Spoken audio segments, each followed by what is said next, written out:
hope is applicable for actors, artists, producers, production managers, across the spectrum of people working in the performance. One thing that Pete and I have been talking about recently is how it's theatre makers who are a bit like Swiss Army knives that kind of touch into various different parts of the industry seem to be kind of really adapting well at the moment. And we hope that, that this kind of interdisciplinary conversation kind of encourages us to think about the different kind of bits of knowledge that we might need to amass right now to continue making live performance with the current challenges that we're facing. It's the very beginning of the conversation. And I hope that kind of this session gives you just a little bit of inspiration, or maybe it touches on some things that you don't know about already that might give you some ideas about how you can be kind of creating work right now and kind of pushing your creative practice forward at a time when theatres are closed and venues are closed.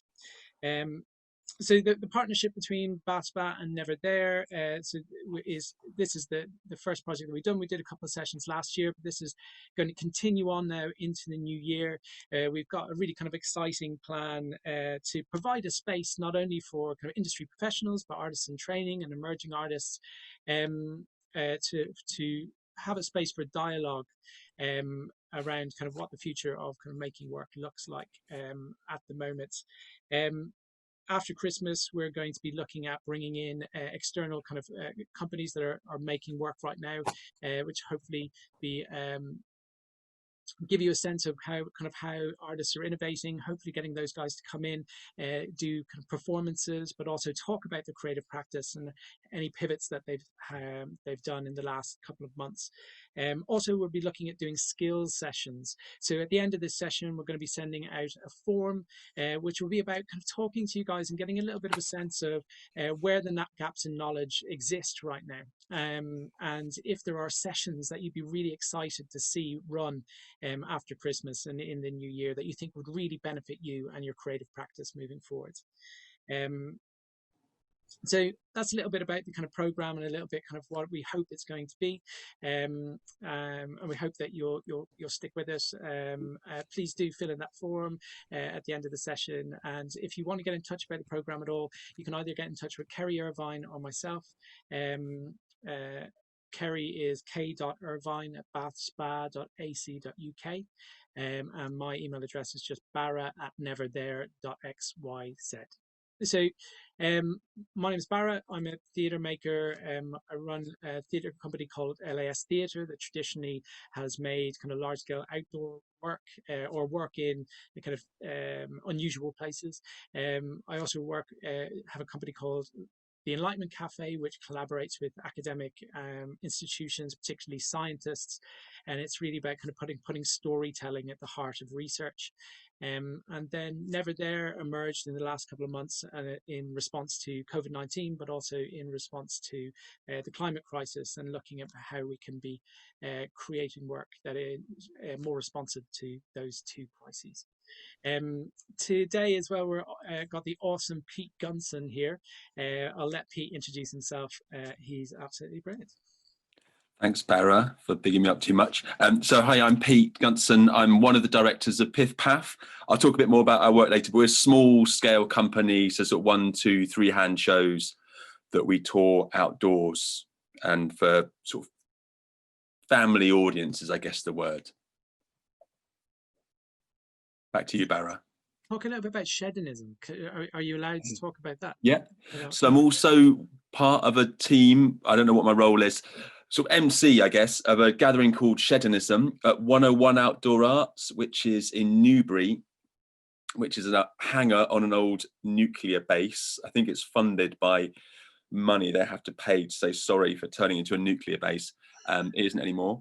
And they do various gatherings there, and Shedonism is 3 days leading up to Burns night. So there is whiskey on the last night, where makers, so that's engineers who wouldn't necessarily tour with work, technicians, sound technicians and artists, plus artists who do tour, come together, about 12, 13 people, and just jam out ideas for 3 days with lots of resources and lots of cross-pollination. So you tend to sort of work on a project for about an hour, get stuck, mosey over to someone else's bench, chat to them about how they're going, offer ideas, and it's quite technical.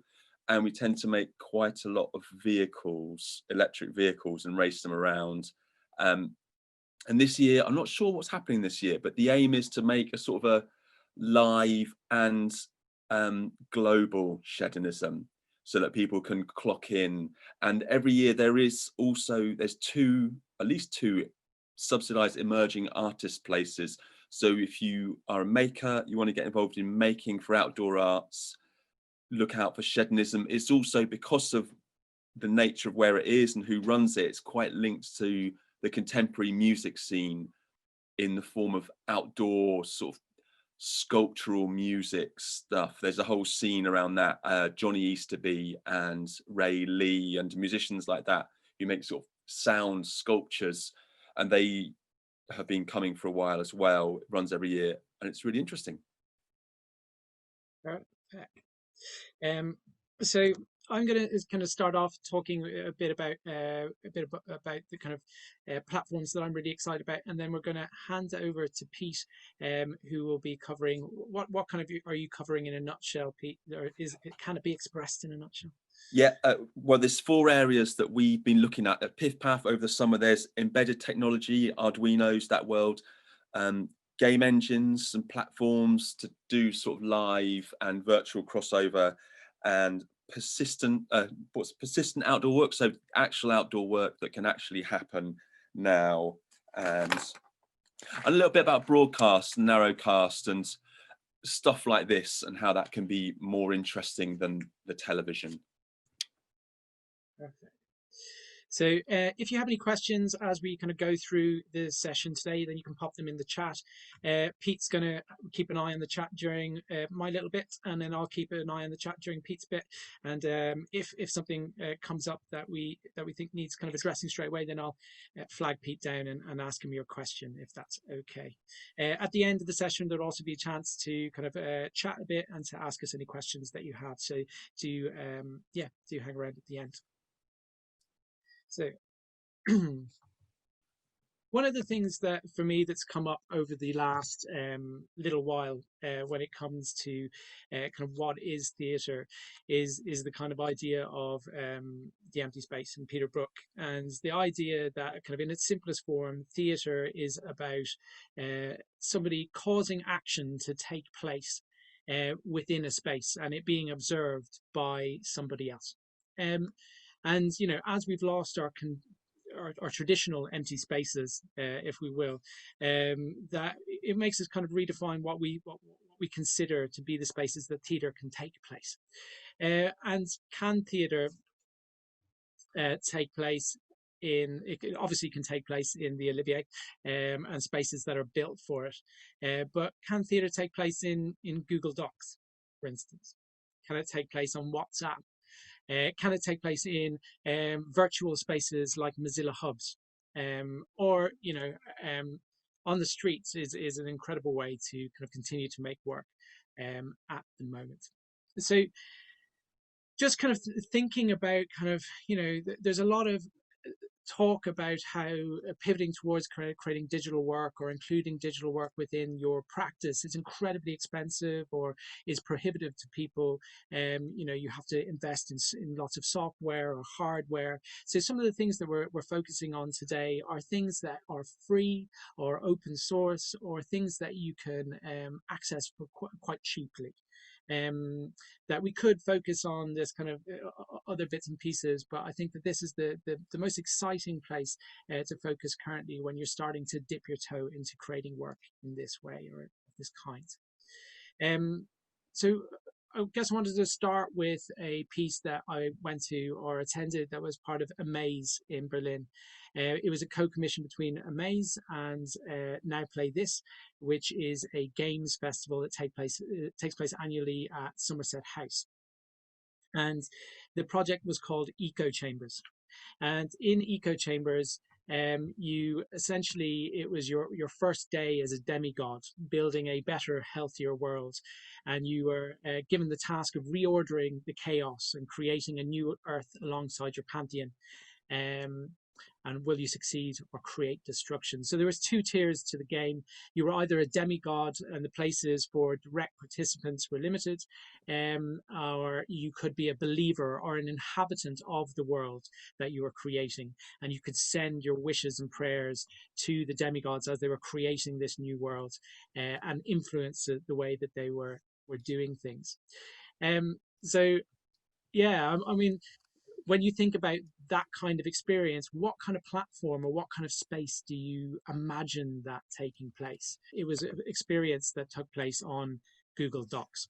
So it was a project that they were kind of exploring what you could do on a platform as kind of seemingly untheatrical as Google Documents. But when you think about Google Docs, there is incredible amount of kind of collaborative leeway that you have within what you can achieve within that. You can bring multiple people in, they can all collaborate, and they can bring text in, they can bring images in, they can bring sound files in, and they can all collaborate through text to create kind of a world. So as we arrived into the document, we were met by the creator. Nice to meet you, on the creator. That used to be something to brag about. They were basically saying that they thought that they'd been doing a pretty good job, but the world was facing ecological disaster, and maybe humans deserved a chance to come in and try and fix it all. So that we had 60 minutes to redesign the world, and when our time was up, the world would be rebooted in our image, in the world that we had created. So we were given the task to come up with what the key kind of tenets of this new utopian world would look like. And we could all write in suggestions or question other people's suggestions. So the Rose Avatar decreed that life is connected by one another to an invisible web of gold and silk. But equally, we should have had somebody say, I think there should be more dolphins in the world, a lot of them, like everyone's a dolphin. It's going to be really cool. Could that be a law? I mean, how could we enforce it? Just every time someone complains, add a couple of dolphins. It'll be fine. Cool. So you have people kind of being very creative and very lateral in their thinking, but then and we had to create these under time pressure, and these were going to be the founding tenets of our new utopian society. But then, of course, it wasn't as easy as that. So the creator got back in touch and said, "So I've been checking out some things that have been happening on planet Earth, and it's all changed. Do you want the good news or the bad news?" So the good news is the dolphins are having the best time ever, but the bad news is that during the process, all the bees are going extinct, and there won't be any in 7 years. So we had to make the decision to choose between two of our tenants. We either could have bees, or we could have democratic decision making. So then you've got this whole conversation around kind of like, what do people value more? And it all is based on the suggestions of the audience as we move through. And then this is an example of some of the messages coming through from the other players of the game that were in another experience, kind of sending through messages to kind of tell us what they thought of the decisions that we were making. So if we think about the kind of spaces that are available to us right now, and think about what is it that's really important about the experiences that we're creating? Is it about kind of bringing people together and challenging them and getting them to debate? And how can that be done from through digital platforms that are free to access? So this platform is free to access on a computer. Some people can access it on a phone. It's very, very simple for people to get involved and to have a creative experience. Another kind of platform that I kind of wanted to mention to you was Echoes. So Echoes is this amazing platform that is for geolocated audio experiences. So if you haven't come across geolocated audio experiences, the way that it works is that it's essentially, it works on an app, and you go on and you have a map, and you go on and then you can draw shapes onto the map. And if you imagine you're on Google Maps and that you have your little blue dot, your blue dot is you walking around the map. Then when you walk into the space that the creator has drawn onto the map, it triggers sound files, so that you can create an experience where you draw little circles, 12 circles in a park, and then as they walk around and they go to the different locations in the park, they get a new piece of information or a different part of the story triggered to their phone.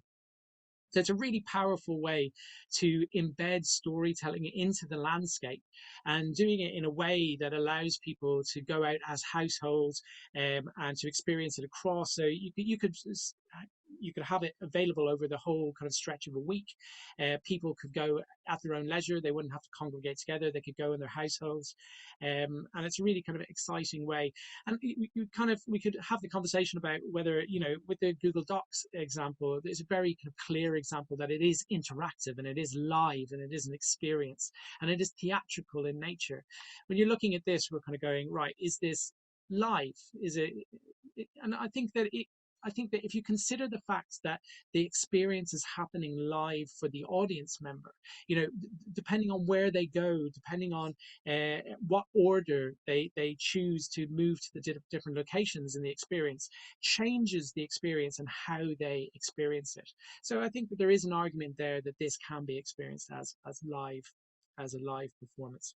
So Echoes exists as two different elements. There's the app and then there's a creator app. So Explorer and the creative app, and both are absolutely free. You can pay extra for premium memberships, but this is something that you can access at a base level for free that works brilliantly.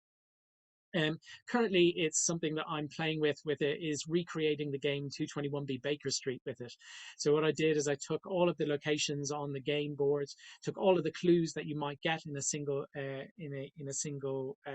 game, and geolocated them at different parts around the town that I live in. So the idea is that I'm a total geek and I run a board games night. So obviously we can't congregate and play board games because we're all touching the same bits.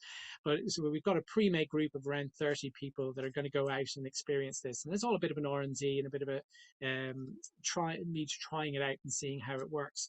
But the idea is that they receive a message when the experience goes live. They have a certain amount of time to go out, find all of the clues that are hidden in the town, and then try and work out the solution to the crime. And then message me. And they'll also get extra points and things for costume because that's good. So the way that it looks when you go into the app is a little like this, so that you have your name of your game that you're creating or the experience that you're creating, and then you have your map on your right hand side. You create a map. It can be a circle or a polygon. You can join them together with lines, and those are the areas in which when they walk into, it'll trigger the sound.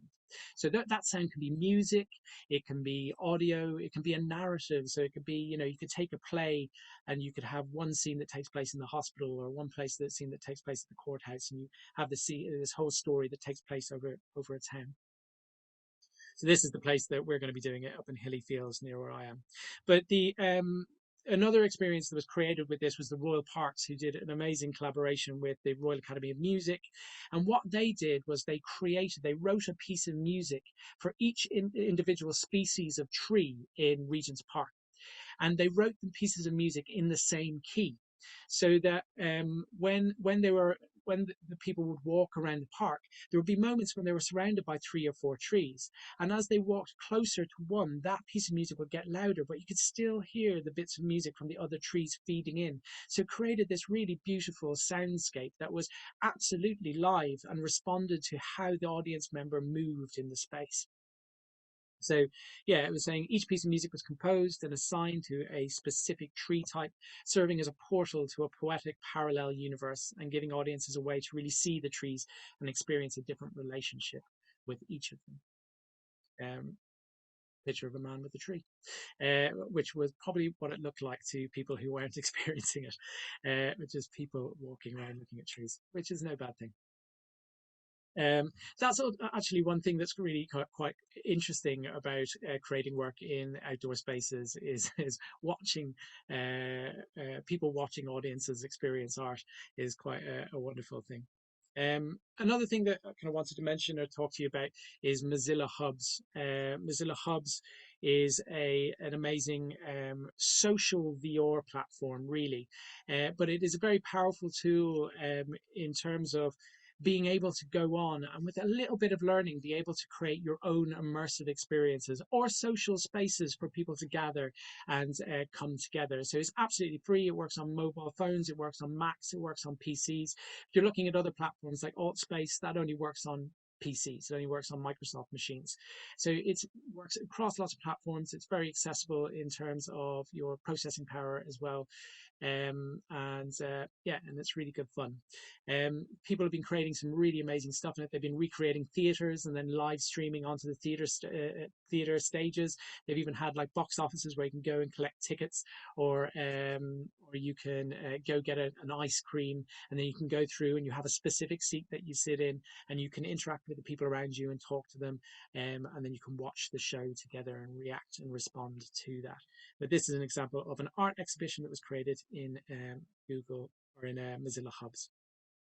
So under the hood at the back of house, if you're looking to start creating your own spaces within Mozilla Hubs, again, this software is absolutely free. It's called Spoke, and it looks a little bit like this. So it integrates with Google Poly and Sketchfab, which are asset stores. So they're like image libraries, but for 3D objects. So they are 3D objects that you can access for free and drop into a space. So say you want a Chinese restaurant, you type that in, there'll be one there that you can then drop into your space, or a football, or a dinosaur. And all of those things will be accessible on Sketchfab and Google Poly. You can also bring in objects that you've created yourself. So there are free 3D rendering softwares like Blender that take a little bit of playing to get used to. And if this is the kind of thing that really excites you, then you can get to learn and be quite proficient with that in a relatively short amount of time.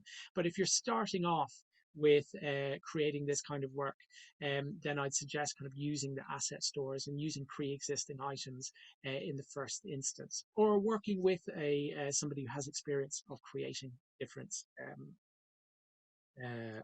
objects. This is an example of a house being pulled from Sketchfab and being dropped into the space there. And then once you've created your space, and you can use 3D video or a 360 video, so you can create kind of a whole 360 space by pulling a 360 video in, 360 images. You can use videos. You can live stream into the spaces. They're really kind of quite exciting, and but the biggest thing is kind of they're social, and that you can enter it as an individual with a body and kind of walk around and meet other people. And we used it to host an artist's residency earlier in the year. So we hosted an artist residency with Surge up in Scotland, and Pete was actually part of that residency. So this was the introduction by Alan Richardson of Surge. You can see that we were able to have a live video of him. Everyone can either walk around as their avatar and speak, or they can share their webcam into the space. There's a physical space that you can wander around. And this one, we were able to bring in and screen share our captioning. So we were able to bring in a Planotypist and have live captioning. We're also able to have BSL over here to the right of the screen as well. So really interesting in terms of kind of opening up access within kind of virtual spaces, and these kind of platforms do seem to have kind of ready-made tools that you can use to be kind of access ready in digital spaces. One thing to consider if you are going down this route and you are thinking about having access in these kind of spaces is that one problem that we ran up against, I guess, is that it's the job of the interpreter to be providing access to the artists that are either kind of who need it. We also had AD for people who are visually impaired as well. But people who are hard of hearing, their job is to be there to provide access for them, not to be figuring out how the access works on your digital platform. So if you are thinking of doing something like this, I would encourage you to spend a bit of time with your access providers prior to the event to really kind of iron things out, and so that they know how the platform works.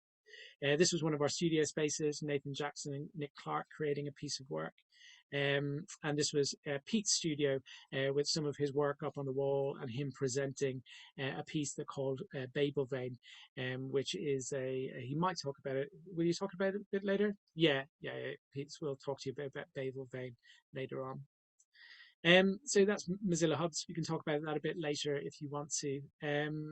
Zoom is obviously a kind of ubiquitous kind of performance platform at this stage. It's used an awful lot, and I just think that there are people out there creating really interesting things. The Creation Theatre Company in Oxford, working with Big Telly in Northern Ireland, have been creating absolutely amazing work on Zoom, and it does have a lot that you can play with in terms of virtual backgrounds. You can have video backgrounds, you can share video into it, you can share audio into it, and it's actually, if you're wanting to run something like a play reading, it's incredibly simple, even to kind of live stream it to YouTube.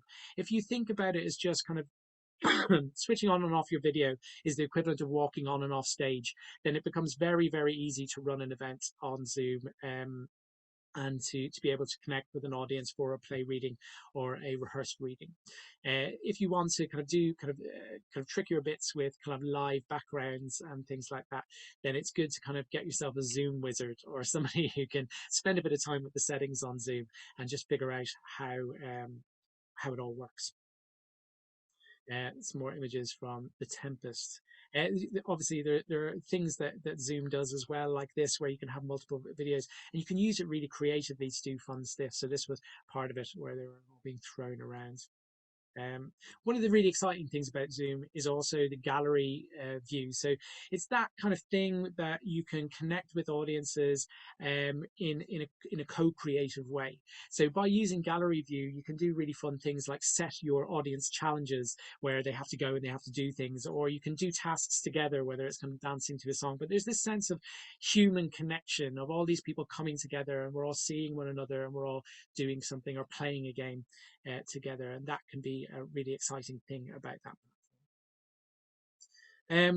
Want to talk a little bit about YouTube, and there is a couple of little things that are really some exciting options.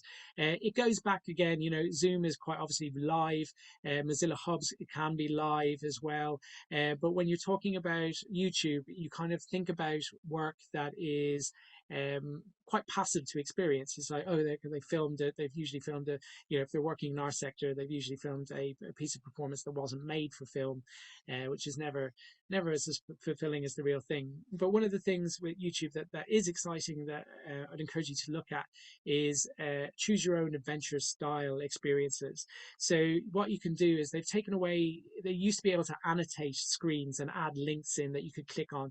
That's stopped within YouTube. But what you can do is you can use end screens in the same way. So when you come to the end of a video, you can give them an option of what video to go to next. So you can respond to the character within the scene with a yes or a no, and it'll take you to different videos within a structure, within a branching structure of an experience. So there's this sense of having a kind of an interactive experience, even though it is pre-recorded. A word of caution in terms of branching narratives. They can get very complicated very quickly. This was an example that I did about kind of like if you are making a video about creating 3 different sandwiches, and depending on what ingredient you chose as your first ingredient, it took you down a choice of various other ingredients, but then that you could skip different ingredients, and then what happened to the sandwich at the end was different. And we figured out that there was like basically to do this, what seemed like a rather simple idea, it ended up being hundreds of pieces of content that you were creating. So in terms of creating branching narrative stories, I would encourage you to kind of look at how you can create a golden line, a kind of a central narrative, and then create little offshoots that can go off it, and where the audience can experience little bits of extra information about the character rather than making every single thing a branch in your narrative. In terms of those kind of choose your own adventures, things like Facebook also have a really interesting opportunity for theatre makers. And what you can do is you can start to give your audience options. Thinking about the traditional way that choose your own adventures work, where you go left, right, or I go down the manhole, or I talk to this character, or I'm going to talk to that character. You can use the reaction buttons as a way for your audience to be able to respond, so that you can use the thumbs up or the heart, so you can give them an option. If you want me to turn left, press the thumbs up now. If you want me to turn right, press the heart now. So it gives you a way to connect with your audience in real time in a very simple way to give them to kind of pull in responses for ways that you can push the narrative forward in a way that is more controlled than, say, the chat function, where they could just tell you to do whatever. And maybe that's slightly less controllable as a kind of a predefined experience. So these are just a couple of little ideas of different platforms that are free to access, that you can start to think about how you can kind of create performance that is kind of uncancelable right now, that is experienceable by people in lockdown or people who are socially isolated. Pete is going to talk a little bit about kind of outdoor work. Some of the stuff that we kind of in the middle of lockdown or before lockdown one, we created a touring outdoor theatre where we converted a caravan into a theatre that's been going around the country in between lockdowns to schools and outdoor venues, producing performing a show. And I think that there's amazing opportunities for creating work in the outdoors, but I think also investigating these digital options is also a really exciting thing that we should be doing as well. Audacity is a these are just some freeware or open source programs that you can download. Audacity is great kind of music editing software that's free and it's really useful. Shotcut is your equivalent of Premiere. So if you're wanting to edit video, Shotcut is a great free program that you can use. GIMP is an alternative of Photoshop that you can use in terms of creating work. Blender is an alternative for things like After Effects, where you can create animations or 3D objects. And a little word for OBS. OBS is a really, really useful bit of kit. Some of you may have come across the A10 Mini. I use it in some of my live streaming projects. It's a multi-camera mixer essentially. That means that you have a TV studio in your kit. OBS does that as a kind of a software option. It's really good if you're looking at kind of wanting to have graphics or multi-camera solutions for live streaming. So I'd recommend having a look at OBS as well. Unity, I think Pete's going to talk about it. Unity and Unreal are games engines. They take a little bit more learning, but they are free to access. If you are looking at going down that kind of more digitally rendered experiences, then those are really great things to go, and they're free until you're making masses of money from them. So yeah, go and have a play with those if that kind of work tickles your fancy. But that's kind of the presentation that I've kind of prepared in terms of just a little introduction to some digital platforms that might inspire you and think, oh yeah, that would work with some of the ideas that I have. But I'll let me just check and see if there's any questions in the chat. I'll hand over to Pete. Was there anything, Pete, that you wanted me to have a look at or respond to? No, I think there was a couple of suggestions. There was just to look at Twine and yes. So and Twitch, which both come up quite a lot in discussions about this, but I don't know anything about them. Yeah, so Twitch is great for live streaming, really kind of like a brilliant platform built for live streaming. So that is a really good one to have a look at.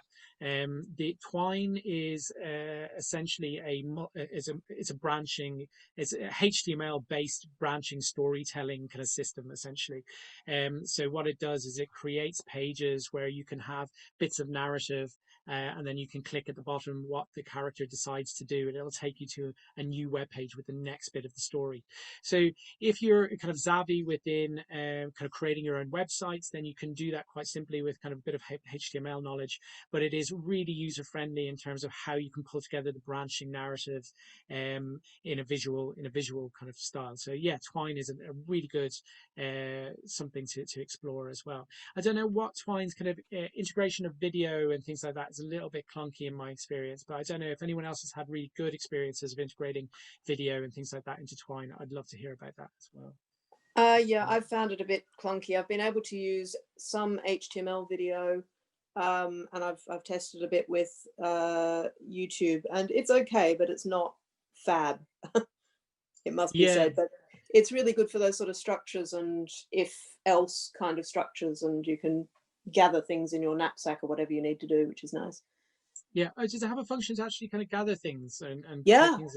Yeah, and it Oh, keeps okay. track of everywhere you've been. So you can always get to a point where you can say, if they've visited this page, then do this. And you can save variables and sort of store bits of information to use further on. So, I mean, it Oh, depends on your wow. level of coding confidence, but it Right. really can do a lot. I'm working at the moment on developing tools for collecting audience feedback through Twine that then go into a Google Sheet.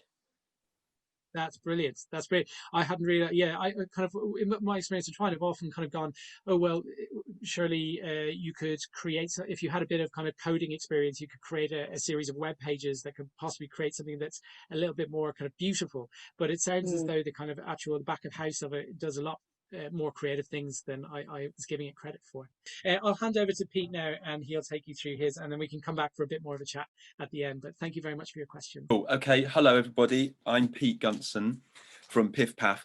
We are, like I say, small company, which I hope is quite relevant. To, it's an accessible thing to become a company like Piff Paff. I say that to our credit.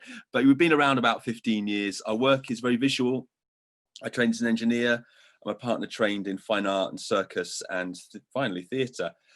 And we get in lots of collaborators and partners, and our sets have lots of gadgets in. So what I'll be talking about now, I suppose, lends itself to people who like exploring other avenues of getting their story across. What I would want to say really at this point is we work outdoors, and outdoors is really good because there is no rule book, and there really is, it's your imagination that states what you can do. So I think that's quite a useful mindset for the current state, where what's gone before has been radically changed, and after lockdown lots of areas of civic life will be radically changed. I was listening to a thing about the legal system's going to be changed, education's going to be changed. So we find ourselves really now, and as you guys coming into the theatre world, it is very moldable and malleable. So I think that's very exciting, and I know it can be disheartening, lots of things about the climate, but I think we should really take that positive side away from us, away from this this situation. So the quick introduction to the work we normally do. This is an example of the Flycycle and Submercycle, which are two cycles which we've made, which people go for stories on. They dress up, come through a curtain of dreams. Parents do go on it, it's not just little ones. And then we make up improvised stories with them on these fantastic vehicles. You can see the Submercycle in the back there, completely written off by COVID. There's another show, a circle show called Seed, which involves fighting a giant slug, lots of gizmos and gadgets and compressors, and a very sort of fast-paced story. And I'll come back to how that's adapted later on. And this is our first sort of journey into tech art, which is the Celestial SoundCloud, which has got 10 Arduino microprocessors, which I'll come back to later, embedded in it, interactivity. Well, it's reactive. Barra talked about a bit about that before. It reacts to the audience, but it creates a real sense of sort of play and magic. The sounds samples are triggered by the audience underneath the sculpture.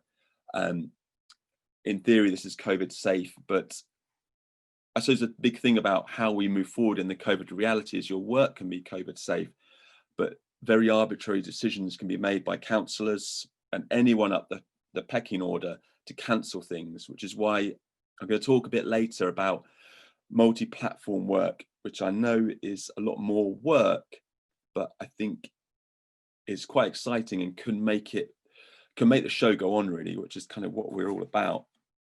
There's another view of the Celestial SoundCloud. This is in WOMAD in a secret bar, which is a bit too secret. They didn't tell anyone where it was. And this was the show we're supposed to be doing this year, which is a cart with 3 musician performers.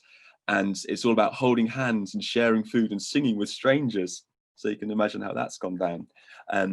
We did actually do one show of that this year at Greenwich, and it was COVID safe and people didn't hold hands, but we got the real essence of the show out there. So in terms of outdoor work, it can be presented safely, but it's really about the buy-in all the way up the food chain to allow shows to just keep on going. that's quite technical as well. And out of interest, the car is actually controlled, the motor controls on it for any sort of, I know there's technical theatre and as well as performance theatre in the group.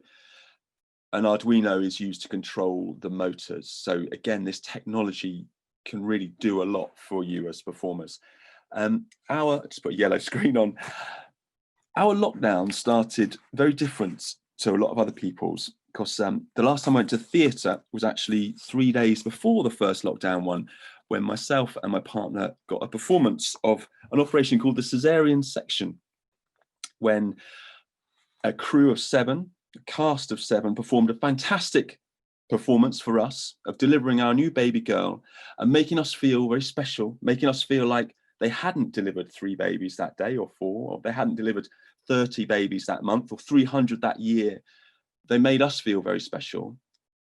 And why I want to talk about that or mention that story is that although the national picture has one sort of narrative on it, everyone's experience is different. So as performance makers, as storytellers, I think it's really important that we broaden our view of people's response to this. I'm sure everyone is in a way, but also within this current situation of previously, what would govern your audience in a theatre is geography. 75% of what pulls people together is they're from the same city or town or at the same festival. And now you could, although I felt that my experience was unique, you could find thousands of people out there in the world who have exactly the same lockdown experience as us. And I think that's a real gift to us as theatre makers, as people are trying to tell stories and bring people together to reach out in this current climate. Again, I think that there's lots of negatives about the effect of lockdown on theatre, but it's also a great leveler. It's like now all of us and all of you guys are making work that literally shares a stage with the RSC. And also people, as you'll see all the Zoom shows that are coming out, people are cutting away their expectations of production values. People will follow you on a story that doesn't have a £10,000 production budget. And I think that is really exciting. And another reason why I wanted to share that very short story is that theatre can be found everywhere. And that again is why I think outdoor arts and thinking about theatre outside being on a stage is a very powerful tool, because you can create moments that resonate with people. It's very available, really. I wanted to share another quote about embracing technology in the future, which is, if it'll work, I'm a pro. It's a book which I read about the future, how to predict the future. And Margaret Heffernan takes 340 pages to tell you that you can't predict the future. This is the quote. She's talking about optimists. I think we should all be optimists. These individuals, optimists, were prepared to navigate the unknown in pursuit of the ill-defined, because they realized that the only way to know the future is to make it. So all of these little bits and bobs we're talking about now are the future, not the whole of the future, but they're big parts of the future. And the way to find out what the future is like is to make it and embrace it. So what is the future that we've been tinkering with at Piff Paff, which is me and a couple of us? The first thing I'm going to talk about is Arduinos. A quick show of hands on the chat. Anyone who knows what an Arduino is? Maybe Barra, if you're on the chat. Is anyone saying yes or no? Very shy. Oh, yes, yeah. There's a mixture of yeses and nos. Okay. So we've got a decent split. A decent split. So this is an Arduino. Well, this is a form of Arduino. It's a microprocessor. And on your screen now is a project which we developed at the Neverthere festival, and it's about to be launched. The project is the Babel vein, and it's answering the question, can we hold hands over the internet? Because we lost this lovely moment in a show where people would hold hands with strangers. So we spent a long time talking about it and developing different ideas, and we went on the Neverthere residency with these. So It's a microprocessor, a tiny computer. These cost a massive £6 on the internet. These little servo motors, and this is a potentiometer or a knob. And when you turn this, your servo goes zzz, zzz, zzz, and somewhere else in the world, you're paired up with a friend who has been sent one of these devices by PiffPaff, and their servo over here goes zzz, zzz, zzz. Then they reply, zzz, and you build up what's called an emergent language. So this project has become theatrical in that there's a tiny piece of theatre going on between two individuals. But then also there's a larger piece, which is on this screen here. All of these little buzzes and twitches and twirls are collected on a web page where it can exist in a gallery or in a foyer, as well as on the web. And we start to gather up this little subtle communication. And it is really powerful when you start to see these things in motion. So we're quite excited by that as technology that is gathering. We're trying to pare it down to the least thing possible, because the best bit of feedback we got at Neverthere was that if you want to investigate communication, you need to pare back the variables. So what's the smallest conversation two people can have between each other? So that's Arduino. That is a very quick introduction of Arduino. Why they're so special is they have lots of ins and outs, which means that you can have sensors sending messages in. For instance, our distance sensors in the Celestial Sound Cloud, buttons, door switches, messages coming over the internet, and then it can then control things going out on the other side. This is what it looks like writing code on Arduino. It's Arduino. You download the software for free to your computer.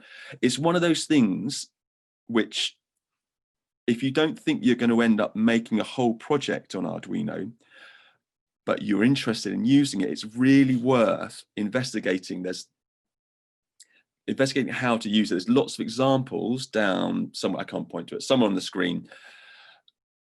There's lots of example code. And I would urge you, if you want to engage in this, to engage with those examples for a day, and then you can have grown-up conversations with the people that you want to collaborate with. And that's a big thing about all of the tech work, if you're a theatre maker, is the more you understand about it, the more you have control of the process, and the more you can guide it, and the more you will bring your non-engineering head into it. And that's when the really exciting things start to happen, where a specialist in this technical world meets your non-technical viewpoints, and strange things happen. The next thing I just want to talk about a bit is Unity, which is a game engine. So as Barra said, there's Unity and Unreal. This is what Unity looks like.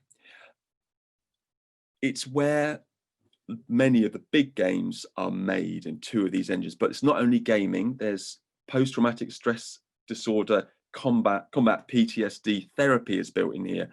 Heart surgery training is built in here. Flight simulators are built in here. Films, so The Mandalorian was filmed in a set that was built in Unreal, the other game engine. This is the future. Massive swathes of the future are coming out of game engines. So any time spent in this, there's a really good tutorial series called Brackies by some Danish teenager who's some kind of genius. There's quite a lot of it is sort of plug and play. You put modules in, and other bits you do have to engage with some coding. But any time spent in this will help you, as I say, have those grown-up conversations. Why should you engage with this? I think it's we're engaging with it because we want to learn about augmented reality, and a lot of AR is built in game engines, so in Unity and Unreal. It's tricky but achievable is what I'd say. So there's the AR side, but also Unity deals very well with sound. So the app that Barra was talking about, where sounds are placed in geography, that sort of thing can be done over here. So if you want to do storytelling in a virtual environment, you can build that in these game engines. They're slightly nuanced and different to platforms such as where's it gone? Showing me age here. What is it?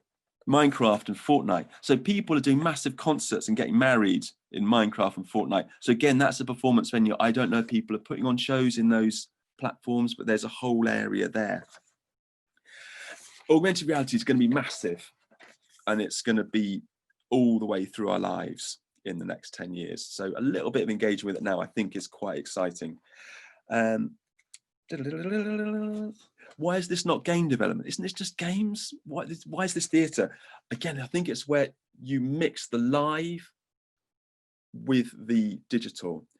With the app we're developing will take people on a scavenger hunt around the town. They can find and activate audio and video, and we can mix in live performers, and it can adapt very easily from town to town. So I think there's real benefits to be gained in there somewhere. And if you do get into Blender, this is where you sort of take your inventions. The next stage, if you create objects or sculptures in Blender and visual art assets, they can come here.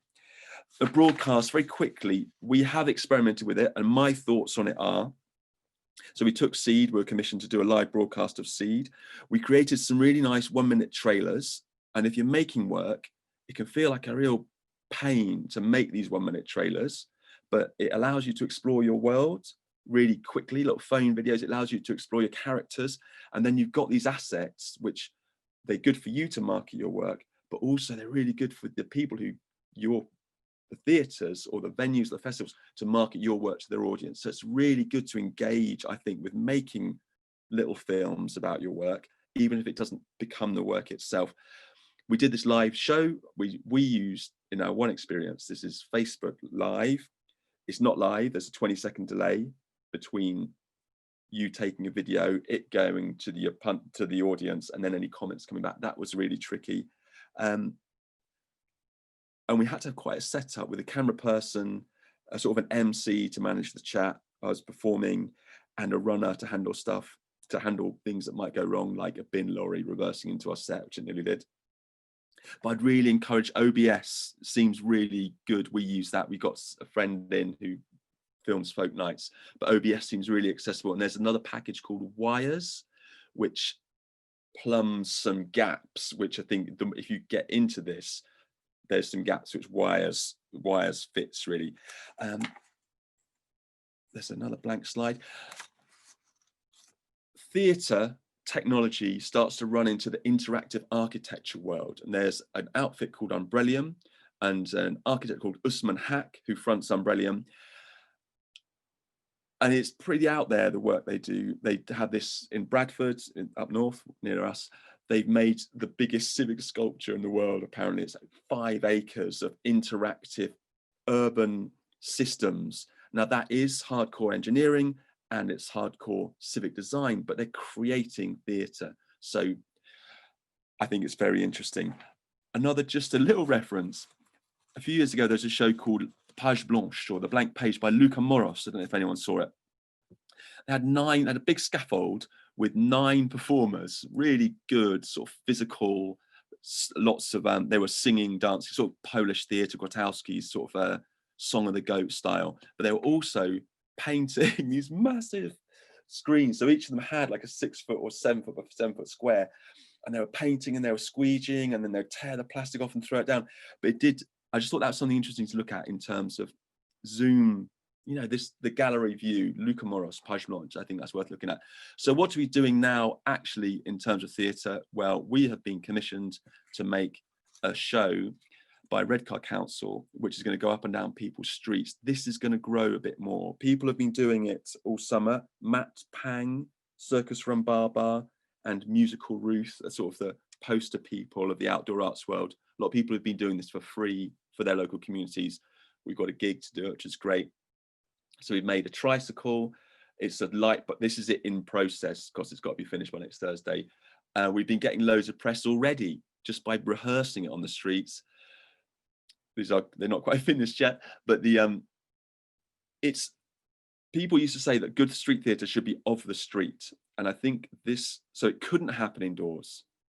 It would make no sense. It would only make sense if it's on the street. So we've got sort of magical realism feel here. There's a little video, as I say. Is this going to work? It's a DJ, there's a glitter ball.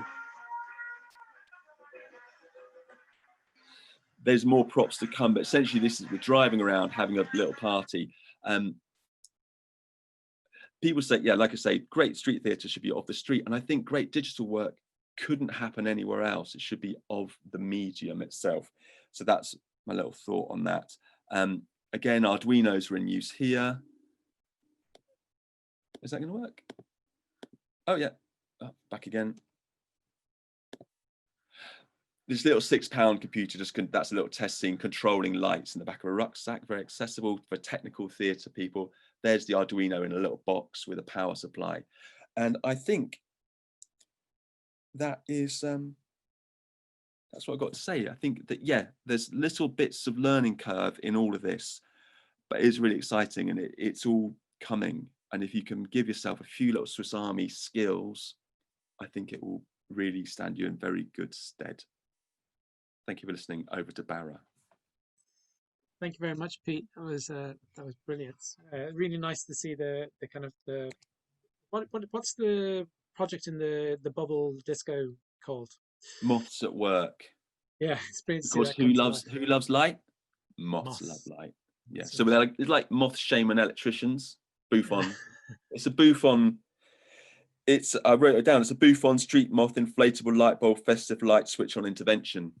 There you go. Has anyone got any questions about the kind of stuff that Pete was talking about? Feel free to kind of to either ask in the chat, or if you want to unmute yourself now and ask away for a little while. Any questions? Barra, I've got one, but I don't know if it's like relevant to this thing. It's more of like, have you thought about like the challenges for like working class theatre makers and bridging the gap between that?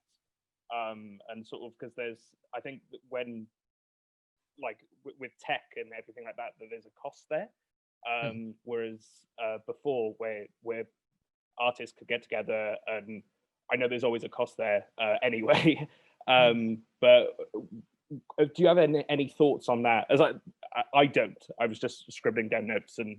Yeah, no, it's a really good question, and all of the things that we tried to present today were kind of ubiquitous kind of technologies that people were already using. So, I mean, things like doing a performance, and I think that I would encourage people to go out and not necessarily shoot a film go out and purchase loads of camera equipment, but use the equipment that you have. Like, you have a mobile phone that has quite a powerful kind of ability to capture video. There are loads of open source technologies that you can use to edit those together. So I think there's a little bit about being creative about and not thinking that you have to have the newest kit to engage with kind of creating digital content, that it can be done on technologies that are free to access, or ones that don't demand high processing power that would demand you to purchase in kind of expensive computers. So in terms of that, I think that those things are things that most people in society currently have access to. But I think that if you're going, the only thing that you can possibly do if you want to create digital work is going for high end. You have to have a VR headset, and you need to be kind of like I think that becomes kind of problematic. Which is why when I talk to people about creating work in VR, I often kind of end up tending to want to create things that are more for Google Cardboard, or things like Mozilla Hubs that are absolutely free to access. I think, you do get into conversations around that, particularly with VR headsets. Pete, have you got anything? I think there's a really big, and I was thinking about this exactly this today, and the fact that costs you 60 to 80 quid to take a family to the theatre means that the old system's wrong in many, many ways. So a lot of what we're talking about, I know there's no necessity, how are you going to reach 600 people with your WhatsApp story? But I think in terms of making access to theatre as a performer and as an audience, I think there's a lot of positives about the situation at the minute, and you hear a lot of griping about how hard it is to break into the London theatre world. It's like, there is no London theatre world. You know, it's all shut. So go for it. Knives out. Get fighting. Get not physically. You know, this is the time to get involved and to carve out your name. I think it's exciting. Yeah. Cool. Thank you. Has anyone out there who's started engaging? Have you got any stories of things you've created? Has anyone been doing plays on WhatsApp or anything you've been getting out there? What have you been up to? It might just be worth a note for anyone that is interested. I make animations already, so if anyone needs any help or tutorials on how to do that, I can, share it. So I think that's so I don't know if Ramshack Licious is involved with your university as well, and they're currently building a project called Geek Club and a character called Wayne Mustard, and I know they're working with an animator to create this content for this multi-platform show. So I think that's a great example. If you've got that skill on your belt, or and people want to learn more, I'd really encourage you to go for it. Sorry, I was typing there and I wasn't sure whether I'm going to just say exactly what Pete just said. But the one thing that I would really recommend you guys doing is that right now that you are surrounded by so many kind of different makers of the digital experts, kind of audio people who are creating audio stuff. Is this exactly what you just said, Pete? I just got distracted by someone saying there's a music group doing live gigs in Animal Crossing. Okay, but this person just said, like, you are surrounded by amazing people who are doing who are learning animation, who are already doing animation, who are creating film, who are creating music, and there's the most utilize this opportunity of just being surrounded by so many amazing creatives within your kind of university experience to look at what you can create together. It's a really exciting opportunity. I'm going to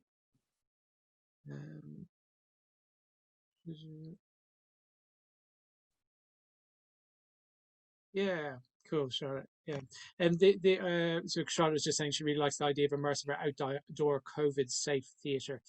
Some really exciting options there. I'm going to put a link to the feedback form. Please do just a reminder that the feedback form is kind of partially about this event, but it's mainly about giving you guys an opportunity to feed into the kind of things that you would like to see as part of this collaboration between Neverthere and Barra Productions next year. So at the beginning of next year, we're looking at bringing in people to do performances or hosting performances of work that can be staged right now, and learning from those artists about kind of the kind of things that they've grappled with in their own practice right now, and also about skills workshops. So are there things that we talked about today that you would love to attend a workshop on?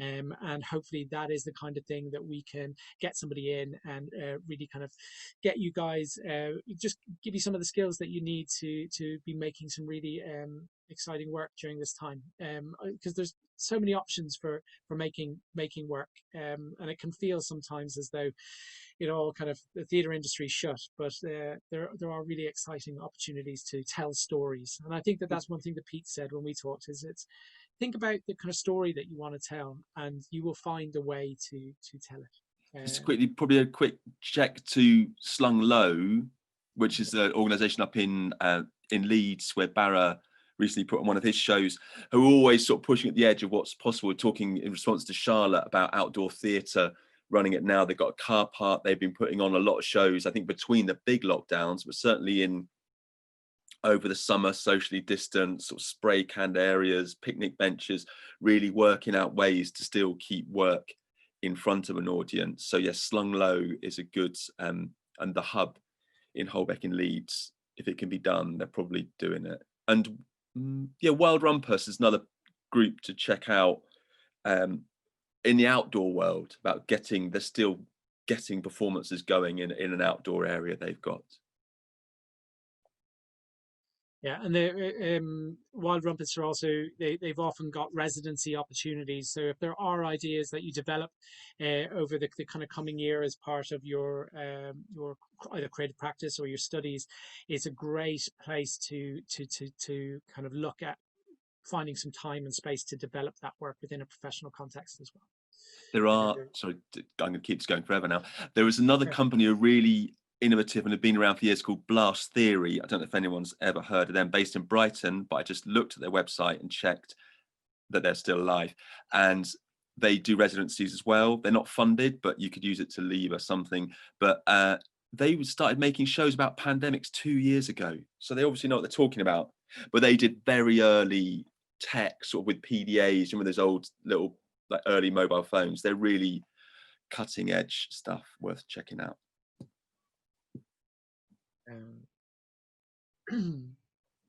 Yeah, and Kerry's just saying that we're hoping to have these kind of open source meetings where we can really kind of look at when we've gone through some of these workshops or some of these performances, kind of coming together and sharing the knowledge that's been kind of amassed over the course of the project. So hoping to have these places where people can come together and share learning and what they're excited about, or you know, just peer-to-peer kind of knowledge sharing opportunities as well.